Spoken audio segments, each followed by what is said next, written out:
بما اننا خلاص داخلين في الشتاء وهنحتاج الحاجات اللي نتسلى بيها كده في السريع سريع وما تكلفش وتكون سهله في عمايلها وفي نفس الوقت اقتصاديه، وده كله عشان خاطر المدارس طبعا وولادنا بيحتاجوا حاجات كتير قوي. انا جاي لكم النهارده بحرف الاس، وحرف الاس هي مقرمشات مشهوره جدا في الفرن المصري او في المخابز المصريه. وبالنسبه للمقرمشات دي فهي بتكون عامله شويه زي البقسماط بس على شكل اس، وفي نفس الوقت بتكون مختلفة شوية. انت هتعرف كل ده ان شاء الله، بس كمل الفيديو معايا للاخر وانا بضمن لك انك بعد ما تشوف الفيديو هتعتمد الطريقة دي ومش هتعمل غيرها ولا هتشتريه تاني من بره. هتصلي على النبي وما تنساش تشترك في القناة.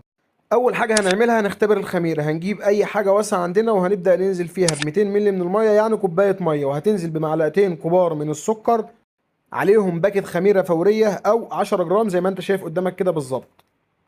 اديها تقليبه في السريع كده وتاكد ان السكر داب وكل حاجه تمام. وباي غطا عندك هتغطي الكوبايه وتسيبها لمده 10 دقائق تقريبا لحد ما توصل معاك ان هي تعمل وش كده او فوم زي النسكافيه.